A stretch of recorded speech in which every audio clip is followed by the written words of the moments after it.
I go live? This is the big test. Can I go live? Waiting, waiting. Am I live? And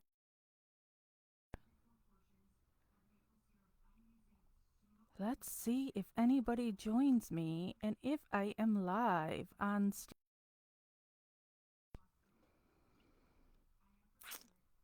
Hello, everyone. If you are watching, Jax West from Stephen Avery with Jax and MAM Gossip on Facebook. It's a surprise live. Why is it a surprise? I have been in not but Facebook restriction for the last couple of months and have not been allowed to go live.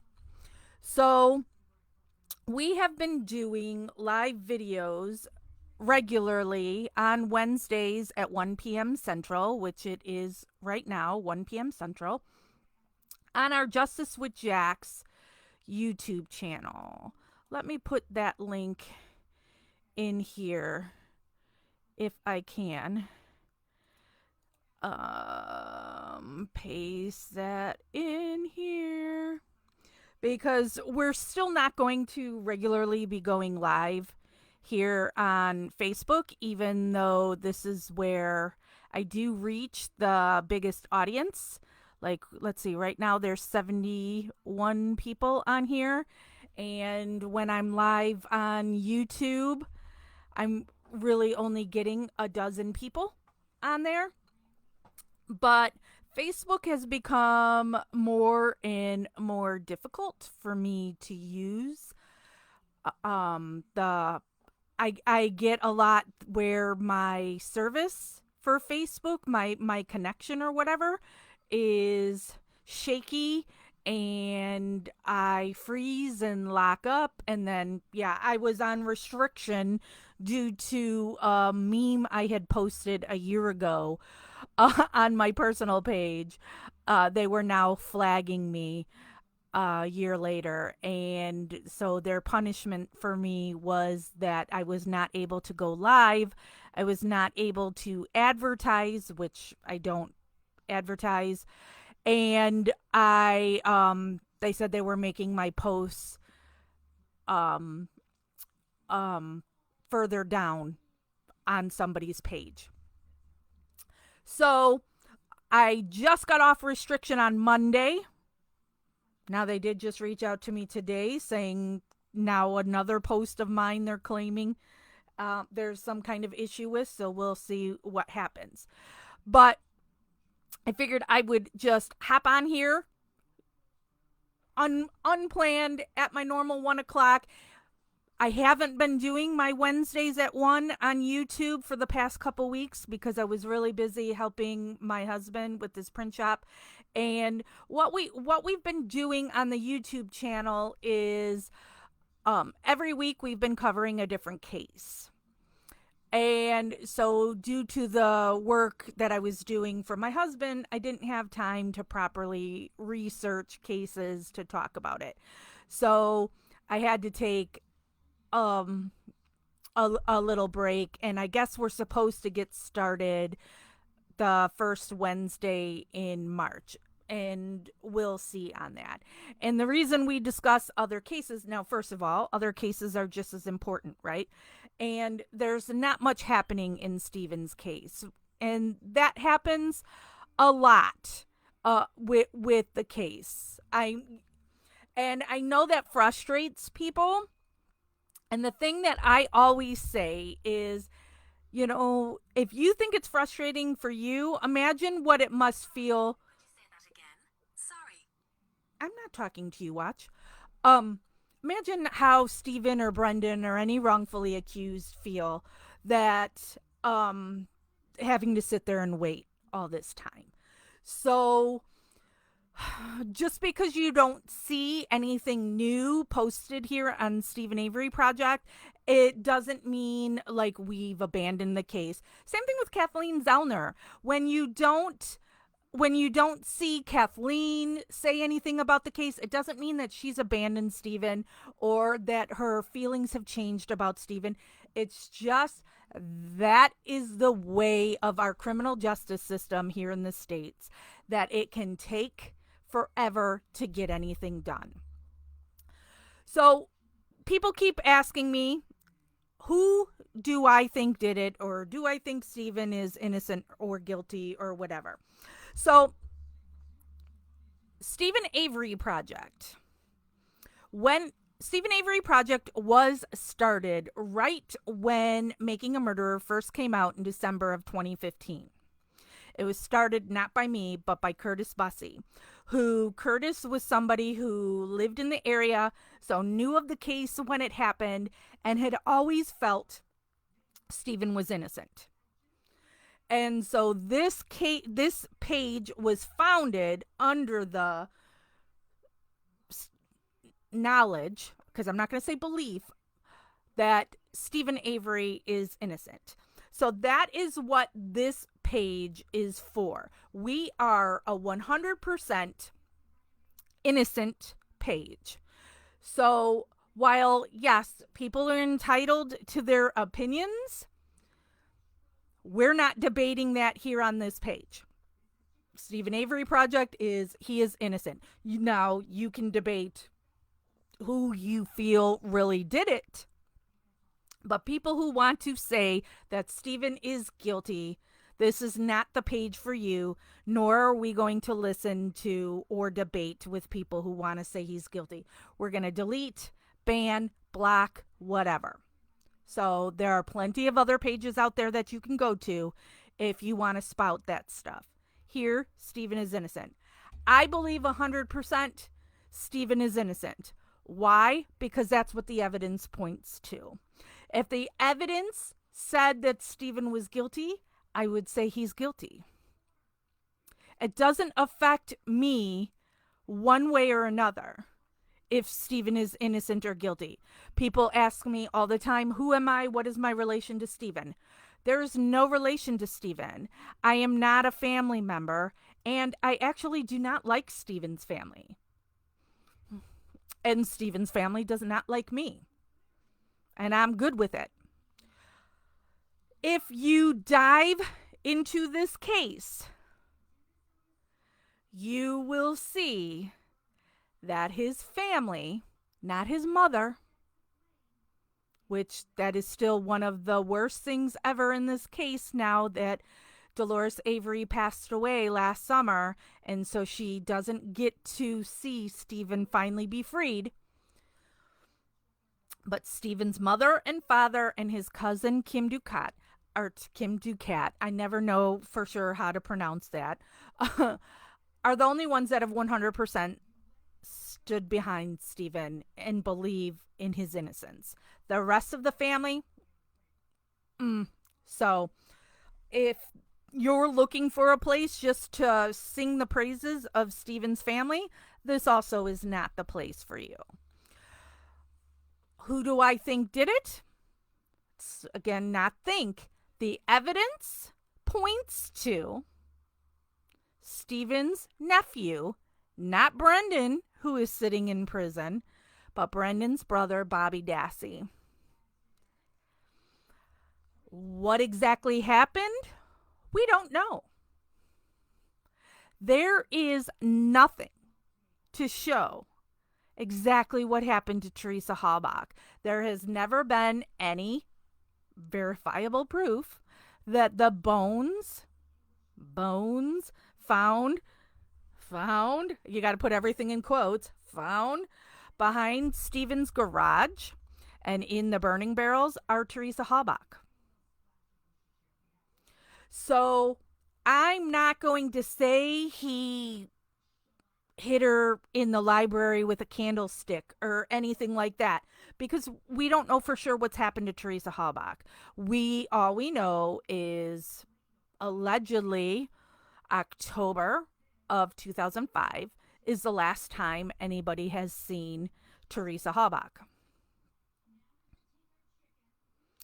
And who is the last person to see Teresa Halbach? Well, that's Bobby Dassey.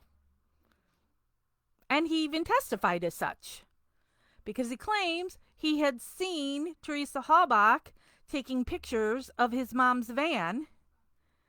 And then he claims he saw her walking towards Stephen's trailer, which didn't happen because Teresa Halbach was never inside Stephen's trailer. There's no evidence that Teresa Halbach was ever inside that trailer. Nothing. There's no evidence that Brendan Dassey was inside that trailer. So Bobby testifies to seeing Teresa Halbach that day.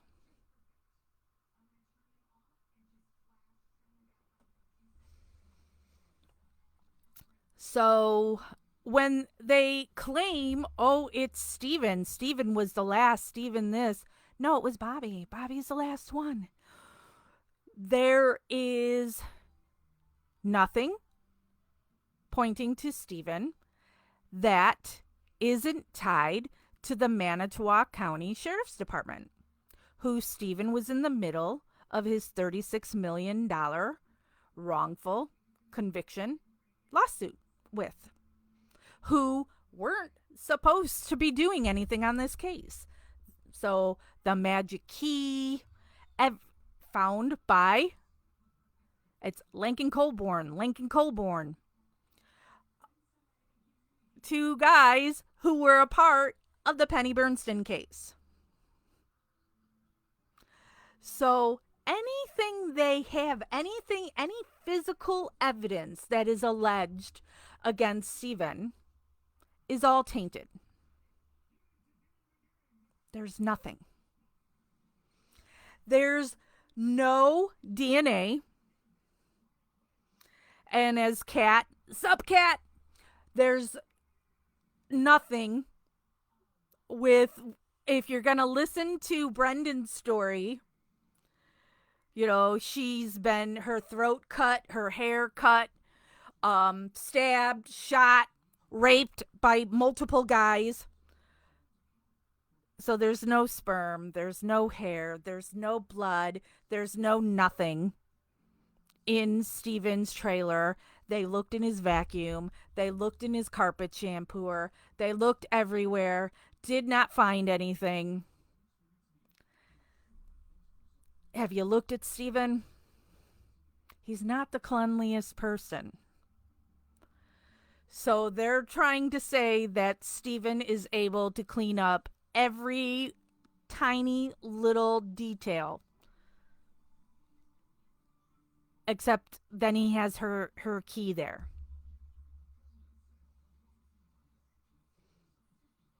And if you've never listened to me before on these, I'm very, squirrel and get distracted and go down all these different rabbit holes. So you're just going to have to follow with me. And also, I lose my train of thought by doing the jumping around. But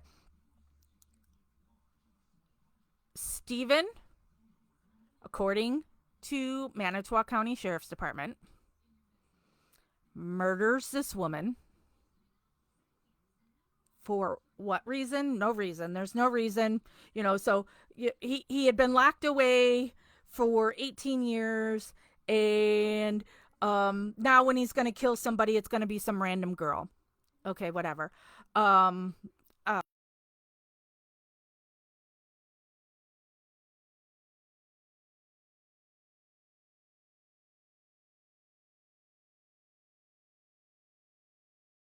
$100,000. I'm really bad with numbers, but he was about to be getting money from the state. This is on top of the, $36 million lawsuit. So he was going to be getting money in December.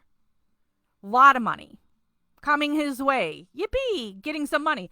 Plus there's the $36 million lawsuit that he's going to get something. Would he get the full 36 million? Don't know. But he's going to get something, and it was going to be substantial because it was proven that he did not do anything to Penny Bernstein.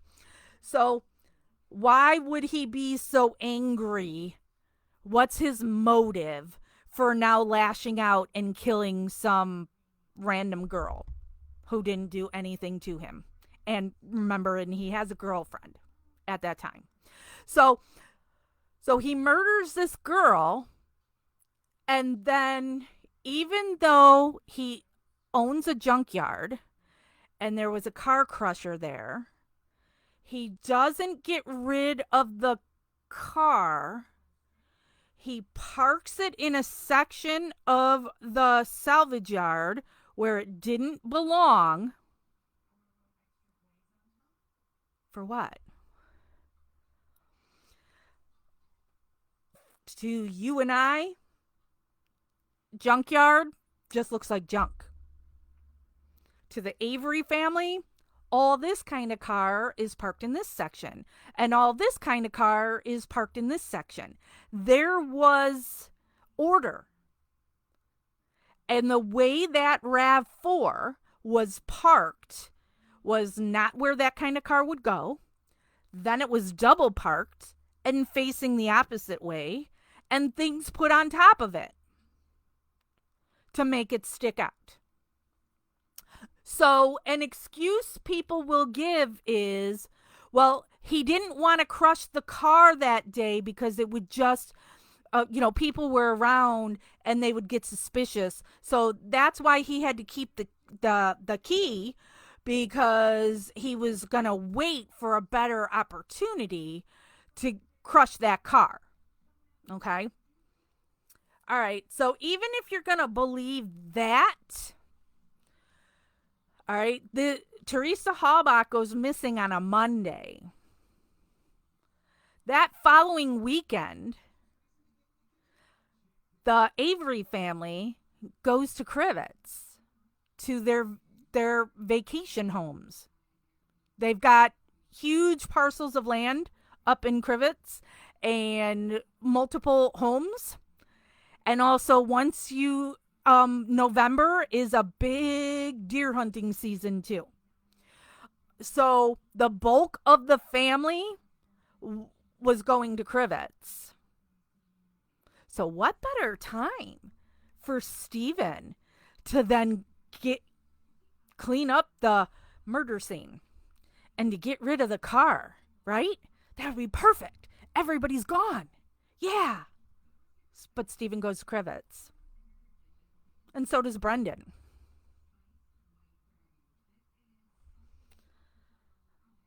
So that makes no sense. Why are you this girl's missing at this point. They've come and talked to you. You've got the lawsuit going with Manitowoc County Sheriff's Department. So are you really going to leave all that alleged evidence around when you have the perfect opportunity? The salvage yard is closed. It's only open half the day on Saturday. So then it's closed the rest of the day on Saturday and it's closed on Sunday. So he has all this opportunity now to get rid of all this alleged evidence. And he goes to Crivets. Guilters say, oh, he was running to the family home. That everybody knew where he was. And even news and police went to that house to talk to him. So he wasn't running.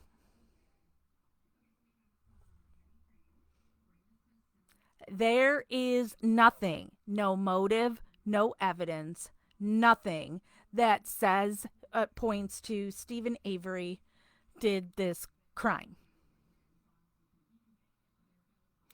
But when you look at real evidence and real witnesses, everything is pointing to Bobby Dassey with an assist from Scott Toddick, who was then his mother's boyfriend, who she had been having a long-term affair with. Scott Toddick was her second husband's cousin, Tom Yonda, that then during the trial, she was or during that year, Barb was divorcing Tom Yonda and then marrying Scott Taddock right away.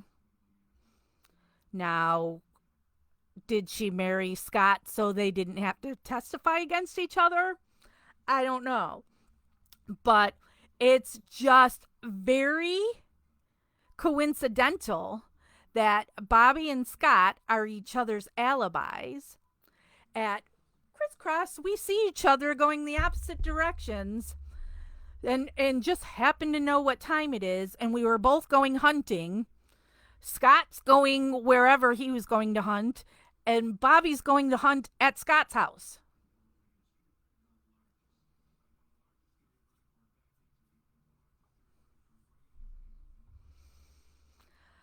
Bobby also paid a lot of attention to any time Teresa Halbach had come to the salvage yard in the past to take pictures.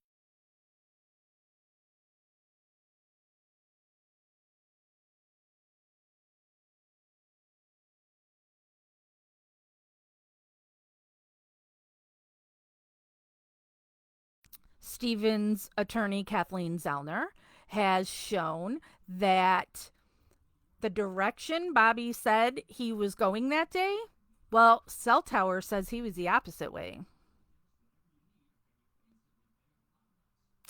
So, lie.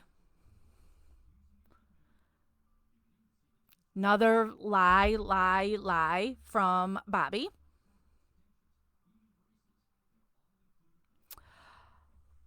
You've got Bobby looking things up on the family computer that is showing women who look like Teresa Halbach and children being raped and murdered. You have folders that have Teresa Halbach's name on it, that has look DNA, things of that nature on the computer that Bobby had access to. The family keeps trying to defend Bobby. You know, I really wish the family cared as much about Stephen and Brendan, who have been sitting in prison all these years, like they do about protecting Bobby.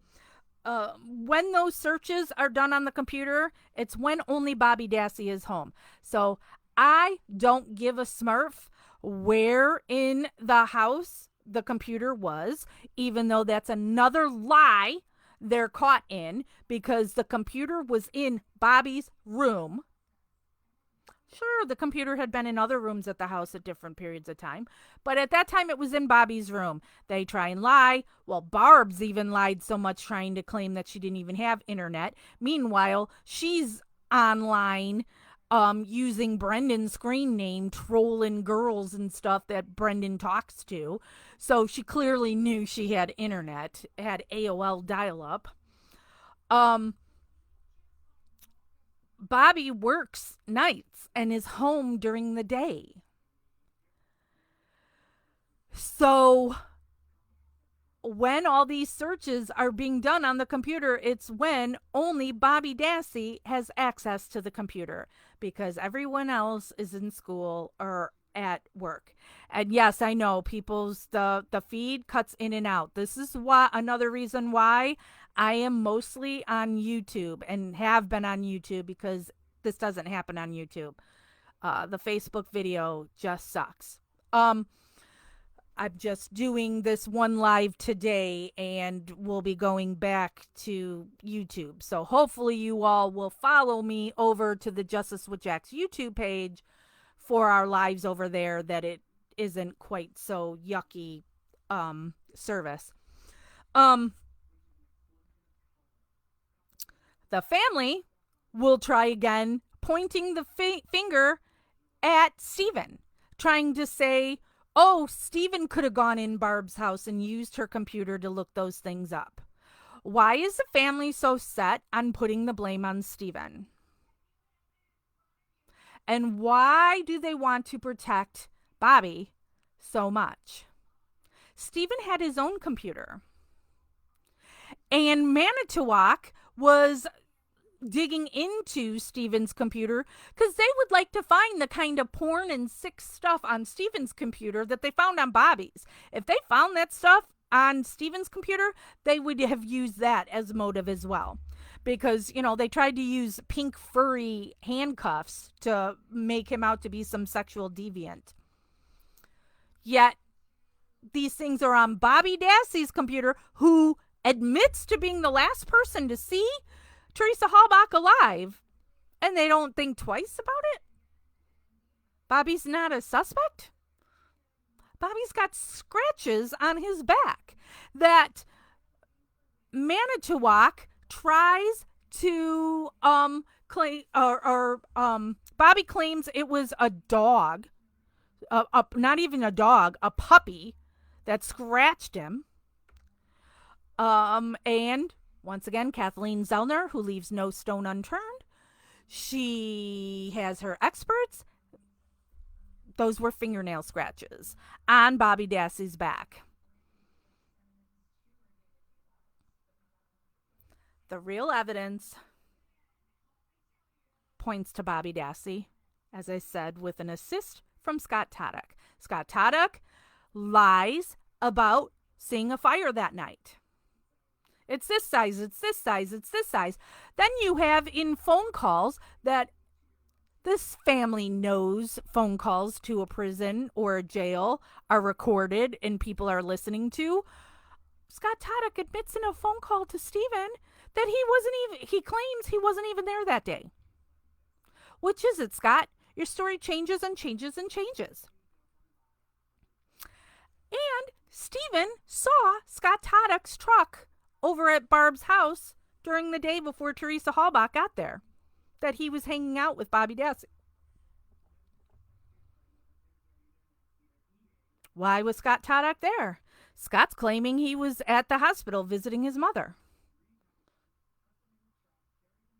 Which also makes no sense when he then when Barb gets off of work, he's taking her to the hospital to visit his mother.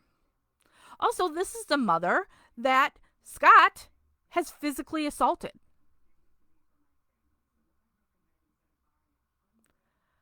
So, what's going on with that? Then there's the whole claiming they watched Prison Break. Prison Break starts at 7 p.m. And with the time frame that they use of when they were at the hospital and the drive back from Green Bay, and they purposely say, too, that they were not watching a recording of Prison Break. And Scott and Barb claim they were watching Prison Break. Well, Prison Break, at the time that they're saying they were watching it, would have been, I can't remember now, halfway over or more so. You're not going to start watching it midway through.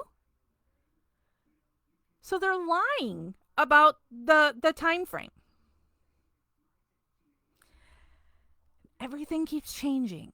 Storylines change. Fires this big. I saw this, I saw that. But whose story doesn't change? Steven's. Steven never changes. And why is that? Because Steven is telling the truth. And it's easy to remember the truth because the truth happened.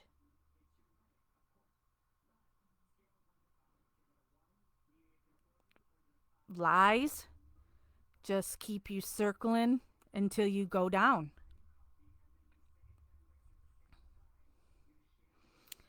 There is just nothing to show that Steven Avery is guilty.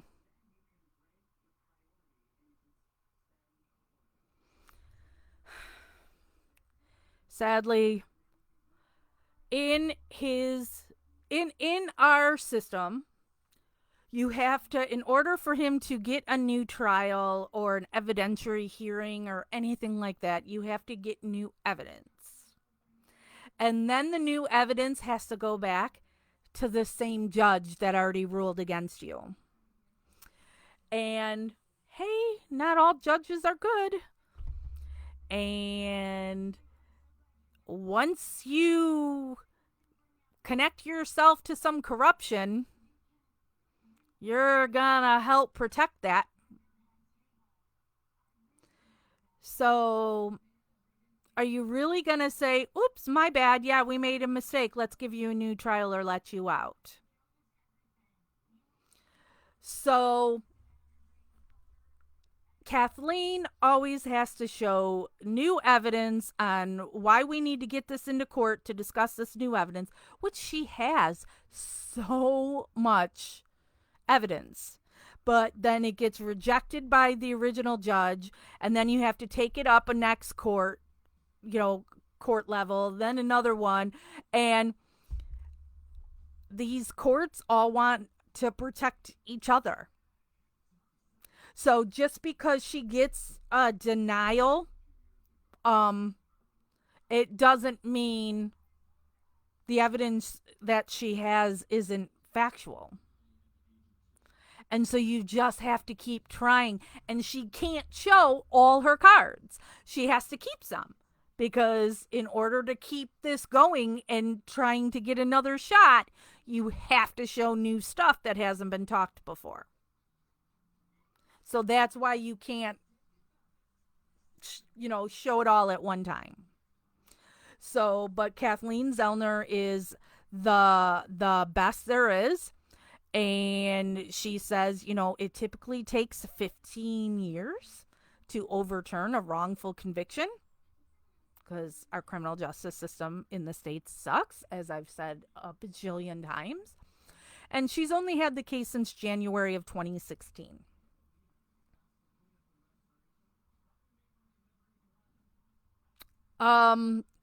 Brenda asking about a lie detector test. Lie detector tests are not admissible in court here. And I personally don't believe in lie detector tests. They can be manipulated and they mean nothing to me.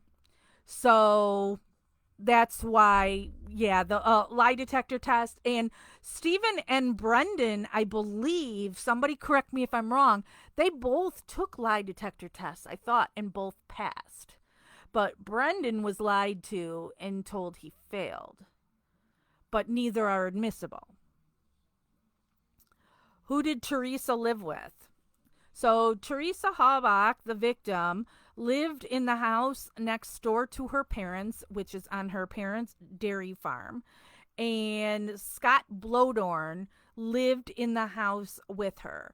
So Scott Blodorn was a friend of her ex-boyfriend, Ryan Hilgas, as well as her brother, Michael Halbach. And Teresa Halbach was having a friends with benefits relationship with Scott Blodorn. She and Scott Blodorn were having sex. I am not bashing the victim. Teresa Halbach's history has been looked into.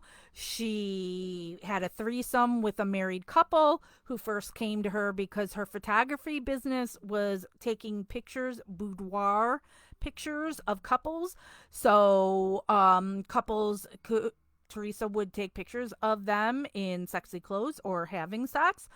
And so one married couple, Bradley Check, she actually joined the three of them, or two of them, and so the three of them had sex together, and eventually it became a relationship between just Teresa and the husband that screwed up that marriage. And then she had the, friendship with benefits with Blodorn. She's a single girl. She can do whatever she wants in her private life. I am not slut-shaming her at all. Because you do you, boo. I really don't care.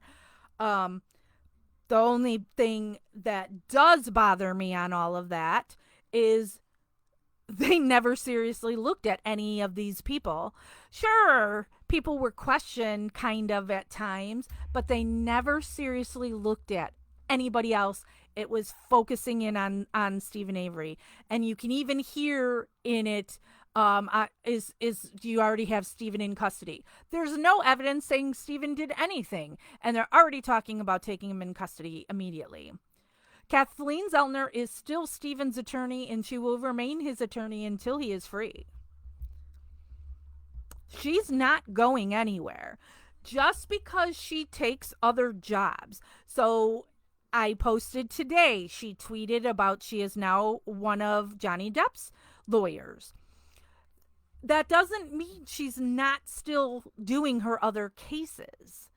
You know, again, there's so much time that goes by that nothing happens in these cases. Lawyers have multiple cases. So there is nothing wrong with Kathleen taking other cases. My only thing with Johnny Depp now being in Kathleen Zellner's stable is I would love if he brought attention to the cases. Now, while this page is for Stephen Avery, the Stephen Avery case has global attention. You know, there's more people know about the Stephen Avery case than not, in my opinion. There's another case that Kathleen Zellner represents, the Melissa Kaluzinski case, and you'll sometimes see me sneak it in here on this page because Melissa is like family to me. And she's been in prison for 13 years now for a murder she didn't do. And while her case has been covered by 48 Hours twice, Erin Moriarty has covered her case and follows her case. People don't know about her case like you do Stevens. So I would really love if Johnny Depp were to do something to bring attention to Melissa Kaluzinski's case, because he was such a great advocate for Damien Echols in the West Memphis 3. You know, so I'm sure that's how he also knows of Kathleen Zellner, because it is clear that he cares about the wrongfully convicted.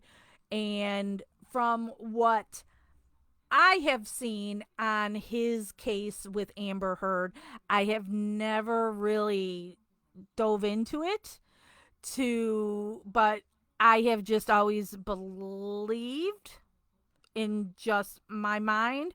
Again, I don't know all the evidence. I've sided with Johnny Depp, and it's not because he's the bigger celebrity or whatever, and I've loved him since Nightmare on Elm Street and 21 Jump Street. It's just what I have seen in the press. Johnny Depp's side seems more believable to me. And now with Kathleen Zellner taking on his case, and she only takes cases when she believes somebody is innocent. So that pretty much then tells me all I need to know, because she doesn't need she doesn't need a case for press or money. And yes, she needs cases that pay her. You know, Stephen is not paying her. In the Melissa Kaluzinski case, she is being paid. But, you know, so it's not that all her cases are pro bono and she's got no way money's coming in. Of course, money is coming in. But she's not taking a case just for press or money if somebody is guilty. She's been there, did that. You've seen her talk about that she got played by somebody who was guilty, and she's never going to do it again. She has the money and the clout that she doesn't have to be one of those shady lawyers who are going to try and free the guilty. That's just not her. So don't doubt Kathleen that she took this case, or you're not hearing anything for months at a time. She's on this case. She's on this case until either she frees him or Stephen were to fire her, which isn't going to happen. Who's paying Kathleen for Melissa? I'm not allowed to say. So we're not going to talk about that. but she is paid in Melissa's case. Um, so don't doubt that Kathleen is still working on the case just because you don't hear anything. And as soon as something comes out, we post it here on Stephen Avery Project. If there's any filings, whatever, and then I typically go live if there's something to discuss. Now, as I said at the beginning of this, we haven't had Facebook Lives in forever because Facebook was punishing me and I wasn't able to go live. Plus, I just don't like the Facebook Live. I don't have good service on here. And so we've been doing it on the Justice with Jax YouTube page. And so I came on today. Oh, I wanted to test it out to see if I could if I could go live, since now I'm not punished, and just wanted to chat with you all a little bit on here, and also point you out to our YouTube page is where you're gonna really find me from here going forward, because it's just easier over on YouTube. And Christopher, one of the moderators for all of our pages, he makes events for when I go live over there, if it's a planned day for something, and he posts reminders and such here with the link to go to the YouTube page to watch us live over there. And then everything gets put into the folders or whatever they're called over there. So you can go see all the past lives we've done on the YouTube over there, of all the other cases we've covered, of the things where we've discussed this case, from when I've taken the field trips up to Manitowoc and showed you all the places that are in this case. We've done that several times. So you check out our YouTube channel for all of that. But we are still with Stephen. We remain with Stephen until he is freed. And any news that comes in, we bring it to you right away. We've got our closed group on Facebook that is called MAM Gossip. And for those that don't know, MAM stands for Making a Murderer. MAM Gossip. It is a closed group. You have to request to join, and we have to approve you. That's where the case has been more torn into, where we discuss various things that have happened with the family and that. Next rally, Tamika says, I'm not sure if we're going to do another rally or not. I don't know if it is due to COVID or what, but we haven't had very big turnouts at the rallies. So I don't know if we will do another rally. I do have an idea for a different event that I have been tossing around for a couple of years, and we may possibly do that. But I'm not really thinking about it yet, because either way it wouldn't be until the summer. So you'll just have to stay tuned for that. Yeah, Kat, as far as I know, nothing's been sent to me lately of the family. So as far as I know, the family's been mostly silent. It's the only thing I heard was the last time somebody sent me screenshots of that they were trashing me again.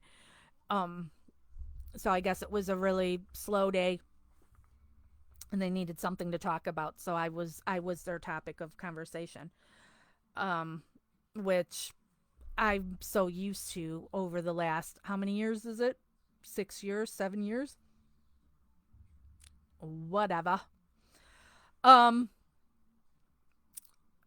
there's also our Facebook page that's called Justice with Jax. That's where we cover all different cases. And on there, I have every Wednesday on what case we're supposed to be covering. I had planned out the whole year, but as I said earlier, I've really slacked off on that the last couple of weeks, and we haven't done any lives because I've been busy doing other stuff. Um, it probably is what you think, Bryce, because I've talked to you about it.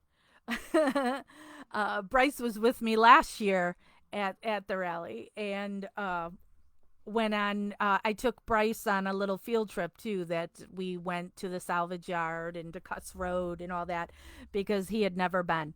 So yeah, so we went and checked those places out, and I didn't get arrested or a ticket later or any threats from Earl Avery. So it was a full win for that one. No trespassing for me for that one.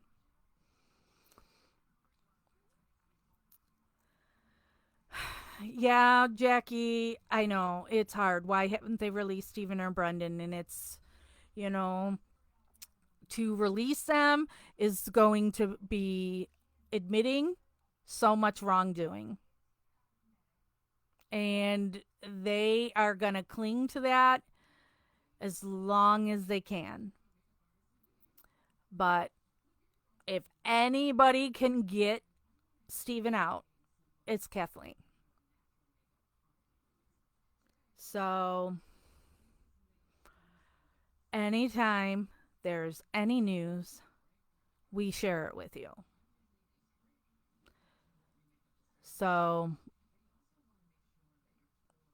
that's I think that's what I got for you today with our surprise live. I'm back and not in restriction anymore, but will mostly be on YouTube. Um because it's just, even though like I said, I don't get as many people who turn out to the YouTube channel, I'm not censored like I am here, and the service is better. So, yeah.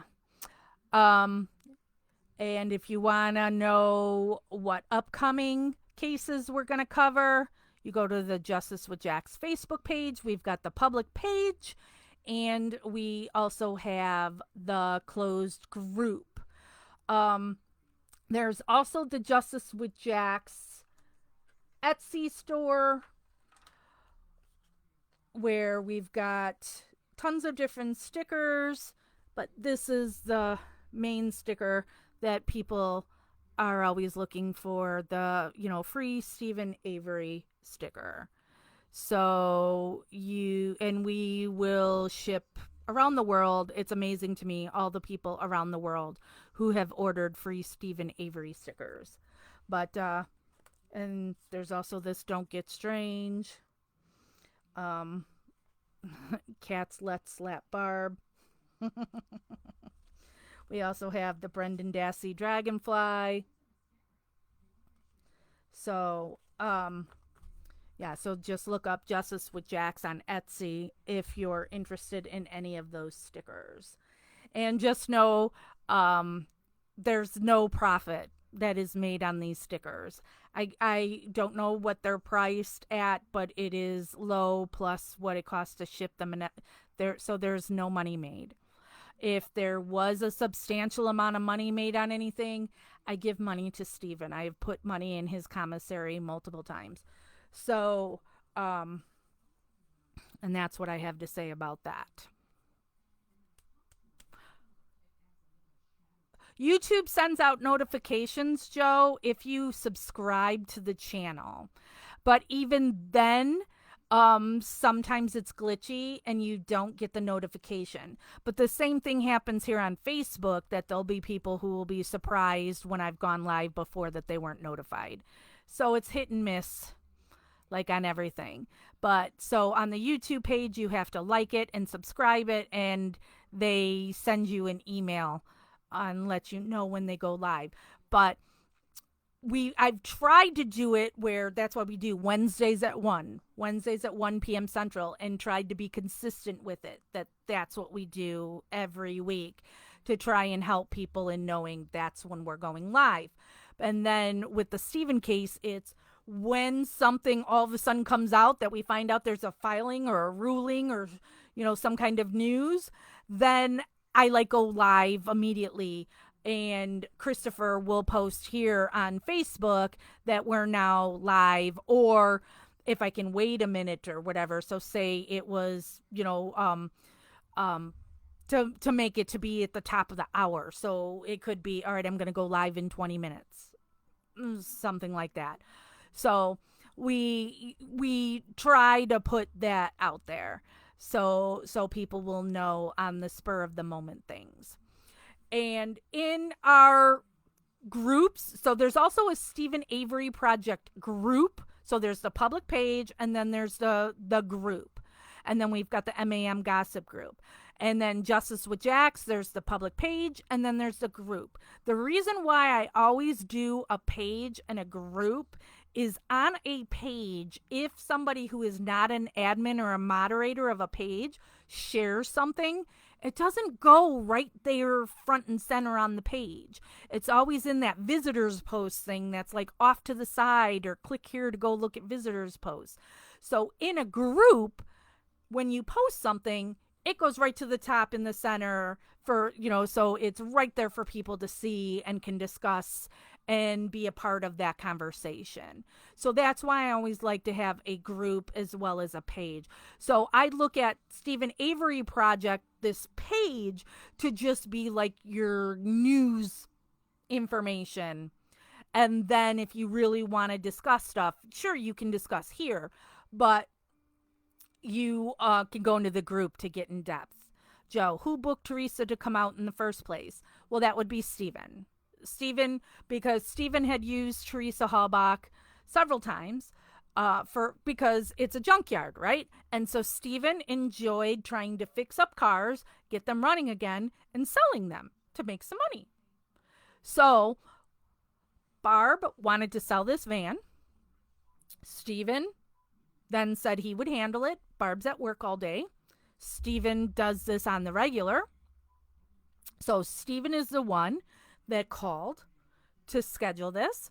People tried to say he was trying to be sneaky by leaving the name B Yanda, but no, they're asking who owns the car, which is then Barb Yanda, her second husband. She was still married at that time. So he said B Yanda. But it was no secret. Teresa Halbach knew where she was going.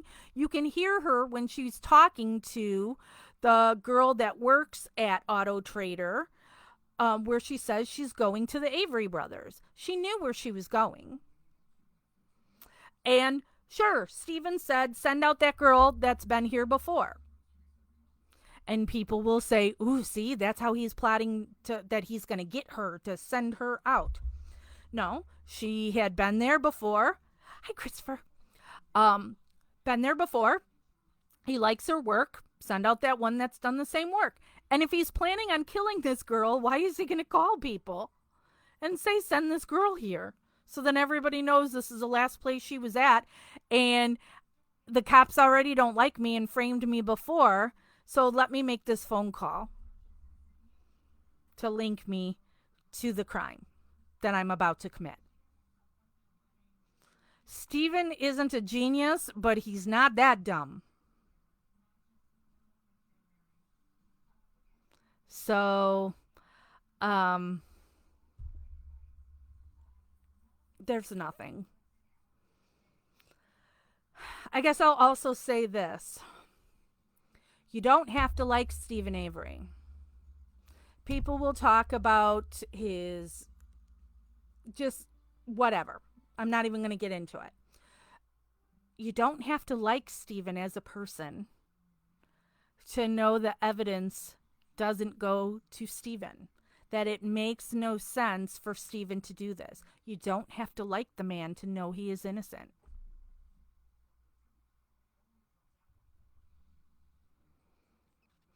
I don't care if you like Stephen or not.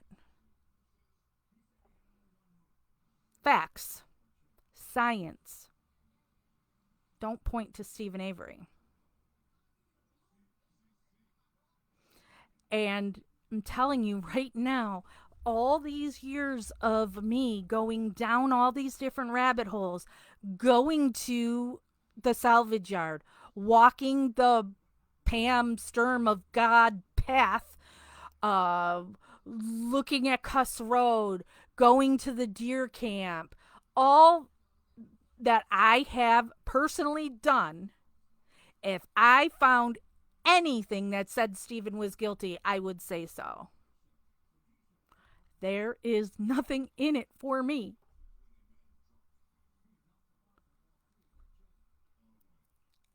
I'm just going to say it how it is. Now, nothing in it for me. I have written a book that I finished. God, what is it? I finished writing it. What is it, Christopher? Did I finish writing it like a year ago?